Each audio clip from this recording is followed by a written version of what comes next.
And you know, over the last 2 years, AIM has been pushing to lower the taxes of every Missouri employer to half over 5 years. Our plan was to cut taxes by 50% for every single Missouri employer. We wanted to do that both through a rate cut for C corporations, but also through a business income deduction for S corporations and other flow-through type entities. So if you're an LLC or LLP or a sole proprietor or partnership, then you would take the cut as a business income deduction. So you would take a percentage of your business income and deduct that from your taxable income.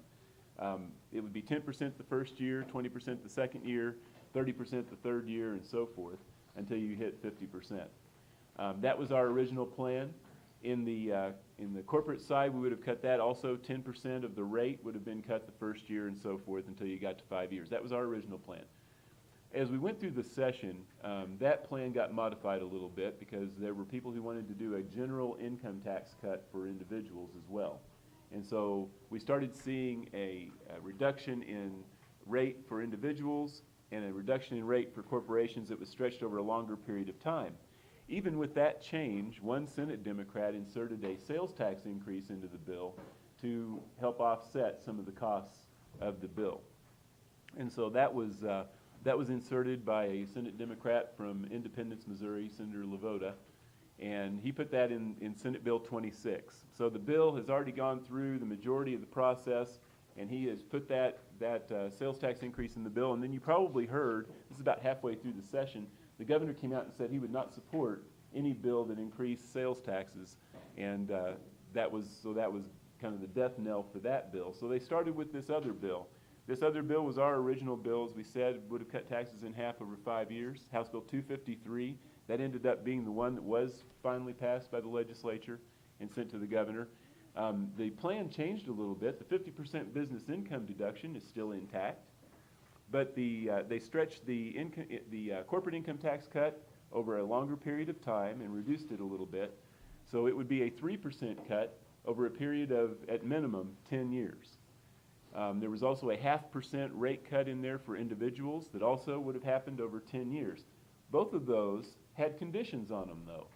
And those conditions are that you look back at state revenues over the last 3 years, you find the highest watermark of those state revenues, and the state has to collect $100 million more than that in the current fiscal year before you do the next income tax cut. So you think about that. What that means is you're going to end up with $1 billion in additional revenues by the time it's completely phased in exchange for whatever the cost of the bill is, and we figured that to be between $700 and $800 million. So that means the state will be netting an additional $200 million. This tax cut will be paid for out of the growth.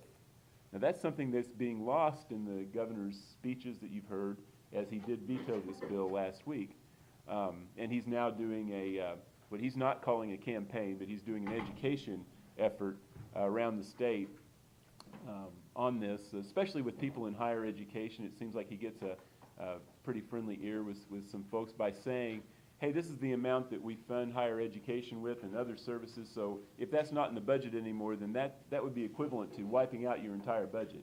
Of course, that's not going to happen even if there were no protections in the bill, but the bill requires $1 billion in additional new revenues over a 10-year period before those cuts are made.